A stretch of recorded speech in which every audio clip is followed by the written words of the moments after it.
আসসালামু আলাইকুম সুপ্রিয় দর্শক মণ্ডলী। এই যে বিএনপির নেতাগণ, বিএনপি পার্টিটা, এরা ইতিহাসে একটি নিকৃষ্ট, একটি অসভ্য, একটি বর্বর, একটি অভিশপ্ত জাতি হিসেবে পরিচিত হতে যাচ্ছে। খুব নিকট সময়ে তারা ইতিহাসে একটি অভিশপ্ত জাতি হিসেবে পরিচিতি পেতে যাচ্ছে। অলরেডি বাংলাদেশে আওয়ামী লীগ অভিশপ্ত জাতি হিসেবে পরিচিত। তো অভিশপ্ত জাতি নিয়ে কথা বলতে গেলে অনেক লম্বা কথা। আপনারা জানেন অভিশপ্ত জাতির ব্যাপারে পবিত্র কোরআনে উল্লেখ রয়েছে। সেই বনি ইসরায়েলের জাতি সম্পর্কে আপনারা জানেন। মধ্যপ্রাচ্যের একটি এলাকা দখল করে তারা একটি বাস্টার্ড রাষ্ট্র তৈরি করেছে, যারা ইরানের উপর আক্রমণ করে যাচ্ছে এখন, যারা গাজাকে দখল করে ফেলেছে, প্রায় গাজার উপর আক্রমণ চালায়, প্যালেস্টাইনে আক্রমণ চালায়, বিভিন্ন সময় তারা বর্বরতা চালায়। অগণিত প্রচুর প্রচুর সংখ্যক অনেক নবীর সাথে তারা বেইমানি করেছে, মুনাফিকি করেছে। হযরত মুসা আলাইহিস সালামের সাথে তারা মুনাফিকি করেছে। আমাদের নবী সাল্লাল্লাহু আলাইহি সাল্লামের সাথে মারাত্মক লেভেলের প্রতারণা করেছে, মুনাফিকি করেছে। বহু নবী রাসূলের সাথে তারা মুনাফিকিতে লিপ্ত হয়েছিল। তারা একটি অভিশপ্ত জাতি হিসেবে পৃথিবীর কাছে পরিচিত। সকলেই জানে অ্যাডলফ হিটলার তাদেরকে 6 মিলিয়ন মেরে ফেলেছিল। সেই অভিশপ্ত জাতির ইতিহাস পৃথিবীর বিভিন্ন ইউনিভার্সিটিতে পড়ানো হয়। আমি একটা ইউনিভার্সিটিতে এখন পড়তেছি, সেই অভিশপ্ত জাতির ইতিহাস নিয়ে সেখানেও কিছুটা পড়ানো হয়। আমি হিস্ট্রির ছাত্র, সেখানে বিভিন্ন ধরনের কোর্স আছে। যখন মধ্যপ্রাচ্যের প্রসঙ্গ আসে তখন সেই অভিশপ্ত জাতির কথাটাও আসে।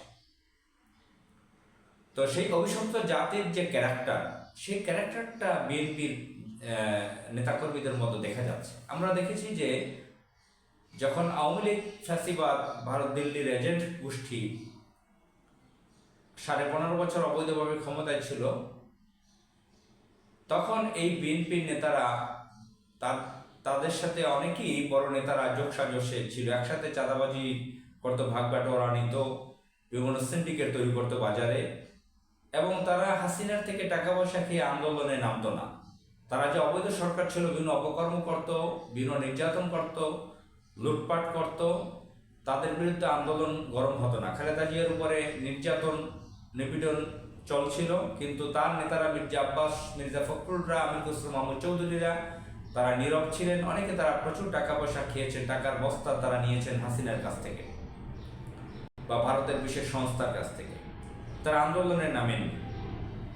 তো এভাবে একদম তৃণমূল থেকে উপর পর্যন্ত ছিল, টুকটাক মিলেমিশে ছিল আওয়ামী লীগের সাথে। আবার বিএনপির অনেক লোকরা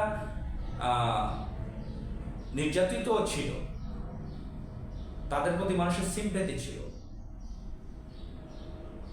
বিএনপির প্রচুর নেতা সংখ্যক নেতারা জেলে গিয়েছেন, অনেকে জেলে গিয়ে আরামায়েশে ছিলেন, ফরমালিটি, তারা একটা অভিনয় অ্যাক্টিংয়ে ছিলেন, কিন্তু বড় একটা অংশ তারা নির্যাতিত ছিল, তাদেরকে অনেকে মেরে ফেলেছে। যেরকম নাসিরউদ্দিন আহমদ পিন্টু, তাকে জেলে মেরে ফেলেছে। সালাউদ্দিন আহমদ চৌধুরীকে তাকে ঝুলিয়ে হত্যা করা হয়েছে। এত বড় নেতা, ছোটখাটো প্রচুর নেতাকে তারা মেরে ফেলেছে, গুম করেছে, তারা বাড়িঘর ছাড়া ছিলেন। তো তাদের প্রতি মানুষের, বাংলাদেশের কোটি কোটি মানুষের সিম্পেথি ছিল যে একদিন বিএনপি ক্ষমতায় আসবে, তারা প্রতিশোধ নেবে, তাদের উপর অতিরিক্ত নির্যাতন হচ্ছে। জামাত ইসলামের উপর তো সর্বোচ্চ নির্যাতন ছিল, সেটা তো আলাদা একটা চ্যাপ্টার। সবচেয়ে বড় নির্যাতন ছিল জামাত ইসলামের উপরে। তো বিএনপির উপরে মানুষের সিম্পেথি ছিল, তাদের উপরে নির্যাতন ছিল। কিন্তু আমরা দেখতে পেলাম, আমি সংক্ষেপে বলতে চাচ্ছি যে 5 আগস্টের পরে তারা যারা আন্দোলন করে নাই, বারবার বলতো ঈদের পরে আন্দোলন, ঈদের পরে আন্দোলন, কিন্তু ঈদের পরে আর আন্দোলন হতো না। 5 আগস্টের সময় আমরা এই জুলাইয়ে যে রেভলিউশনটা দেখেছি, যে বিপ্লবটা দেখেছি, সেখানে 2000-এর মতো তরুণরা, বিভিন্ন বয়সের মানুষরা জীবন দিয়েছে। বহু তরুণের রক্ত সেখানে ছিল। তারা আন্দোলন করেছে, একটি কার্যকরী শক্তিশালী আন্দোলন গড়ে তুলেছিল। আমরা সকলে মিলে রাজপথে নেমেছিলাম। তারা তাদের লিডারশিপ ছিল, তারা নেতৃত্ব দিয়েছে, তারা পেট্রোনাইজ করেছে। জামাত ইসলামী তার সাথে ছিল, ছাত্র শিবির ছিল এবং আম জনতা ছিল, আমরা ছিলাম। কিন্তু বিএনপি কিন্তু আসলে ওইভাবে পেট্রোনাইজ করতে পারে না, নেতৃত্বে ছিল না। বিএনপির কিছু লোক তারা দলীয় সিদ্ধান্তের বাহিরে নিজেরা রাস্তায় নেমেছিলেন কিছু, কিন্তু পুরো দলটা 5 আগস্টের পরে আমরা দেখলাম তারা তাদের জন্য একটা বেনিফিশিয়ারি, তাদের জন্য একটা সুযোগ সুবিধা চলে আসলো। তারা 5 আগস্টে তারা নেমে পড়ল তারা লুটপাট চাঁদাবাজিতে। 5 আগস্টের পর থেকে তারা মনে করলো যে আমরাই দেশের সরকার, অঘোষিতভাবে তারা ইন্টারিম সরকারকে 8 আগস্টে যে সরকারটা শপথ গ্রহণ করলো সেই সরকারকে নানানভাবে অসহযোগিতা করতে লাগলো, বিরোধিতা করতে লাগলো। সেই সরকারকে নানান ধরনের ঝামেলায় ফেলার চেষ্টা করলো। ডক্টর মোহাম্মদ ইউনূসকে নানান ধরনের বিতর্কিত করার চেষ্টা করলো। যদিও ওই সরকার যে খুব ভালো কাজ করতে পেরেছে তা না, সেই সরকারের মতো অনেক কালপ্রিট ছিল, আসিফ নজরুল সহ, রেজওয়ানা হাসান সহ অনেক উপদেষ্টারা ছিল যারা মীর জাফরের মতো দায়িত্ব পালন করেছে, মুনাফিকি করেছে, দিল্লির হয়ে কাজ করেছে।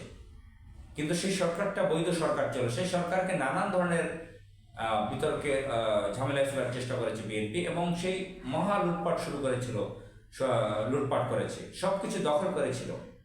আওয়ামী লীগের সম্পদ, কোম্পানি, বাড়িঘর, অফিস, ফ্যাক্টরি, কারখানা, বিভিন্ন কিছু তারা দখল করলো এবং ইউনিভার্সিটিগুলো দখল করলো। সেখানে তাদের ভিসি নিয়োগ দিল, প্রভিসি নিয়োগ দিল, বিভিন্ন সরকারি প্রতিষ্ঠানে ডিজি নিয়োগ দিল এবং মহা লুটপাট শুরু করে দিল। বিভিন্ন ধরনের মব তৈরি করলো এবং কিভাবে একটা প্ল্যান করে, লন্ডনে একটা প্ল্যান করে তারা নির্বাচন দিয়েছিল ডক্টর ইউনূসের সাথে বসে। এই খলিলুর রহমান, এই যে দিল্লি থেকে শিলং থেকে আসা প্রশিক্ষণপ্রাপ্ত সালাউদ্দিন, এরা 12ই ফেব্রুয়ারি একটি নীলনকশা নির্বাচনের মাধ্যমে, ইঞ্জিনিয়ারিং ইলেকশনের মাধ্যমে বিএনপিকে ক্ষমতায় নিয়ে আসে এই সিন্ডিকেটটা। তো এই 12ই ফেব্রুয়ারির আগে নির্বাচনের প্রচারণায় তারা রেফারেন্ডামের পক্ষে কথা বলেছিল। প্রথমে প্রচুর বিরোধিতা করেছে, রেফারেন্ডাম গণভোটকে না বলেছিল। পরে তারেক রহমান মানুষের সেন্টিমেন্ট বুঝে ওই গণভোটের পক্ষে বলেছিল। তো সেই গণভোটের পক্ষে একই দিনে ভোট দেওয়া, গণভোট এবং জাতীয় নির্বাচন, এটা জামাত ইসলাম সহ বিভিন্ন রাজনৈতিক দল এবং জুলাই যোদ্ধারা তারা নিষেধ করেছিল যে একই দিনে বিএনপি এটা অস্বীকার করতে পারে। সেই বিএনপি সেটা অস্বীকার করলোই। সেই সত্যটাই ঘটলো, একই দিনে নির্বাচন দেওয়ায় তারা এখন গণভোটকে নিয়ে তুচ্ছ তাচ্ছিল্য করতেছে।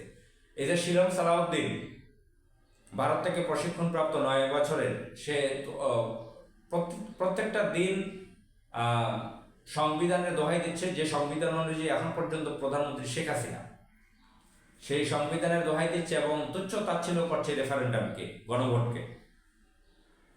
তো সেই তারেক রহমান কিন্তু বলেছিল যে আমরা সেই জুলাই চ্যাপ্টার যে জুলাই সনদ আছে সেটার পক্ষে তারা কাজ করবে, এবং মানুষ 70% ভোটও দিয়েছিল, সেটা হা ভোট দিয়েছিল গণভোটের পক্ষে।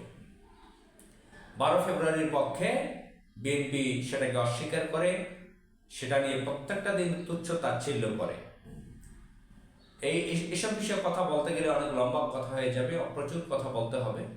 এই বিএনপির যে কার্যকলাপ, যে ক্যারেক্টারটা উপস্থাপন আমরা দেখতে পেলাম, এটা হচ্ছে সেই অভিশপ্ত জাতির বনি ইসরায়েল অভিশপ্ত জাতির ন্যায়। যে বনি ইসরায়েলের অভিশপ্ত জাতির ব্যাপারে পবিত্র কোরআনে বহু জায়গায় উল্লেখ রয়েছে, যারা মারাত্মক লেভেলের অভিশপ্ত পৃথিবীর মানুষের কাছে, যারা জার্মানির চ্যান্সেলর অ্যাডলফ হিটলার 6 মিলিয়ন সেই অভিশপ্ত জাতিকে মেরে ফেলেছিল। তো অলরেডি বাংলাদেশে ভারতীয় পোষ্য গোষ্ঠী আওয়ামী লীগ অভিশপ্ত জাতি হিসেবে পরিচিত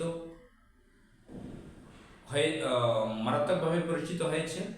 এখন বিএনপি, বাংলাদেশ ন্যাশনালিস্ট পার্টি নামে যে গোষ্ঠীটা আছে, শহীদ প্রেসিডেন্ট জিয়াউর রহমান তৈরি করেছিলেন, কিন্তু সেখানে বিভিন্ন কিছু ঢুকে গেছে। এই পার্টিটাও এখন সেই অভিশপ্ত জাতির ক্যারেক্টারের মতন পড়ে যাচ্ছে মানুষের কাছে। আমরা নিকট অতীতে দেখতে পাবো, বই পুস্তক অনেকে হয়তো লিখবেন, এরা একটা অভিশপ্ত জাতি। তাদের প্রত্যেকটা কার্যকলাপ ক্যারেক্টার জুলাই সনদ নিয়ে, বিশেষ করে জুলাই সনদ নিয়ে যদি বলতে যাই, অন্যান্য ব্যাপার বাদই দিলাম, জুলাই সনদের ব্যাপারটা নিয়ে যদি দেখি, তাদের ক্যারেক্টারটা সম্পূর্ণ সে বনি ইসরায়েলের অভিশপ্ত জাতির নেয়। আসসালামু আলাইকুম।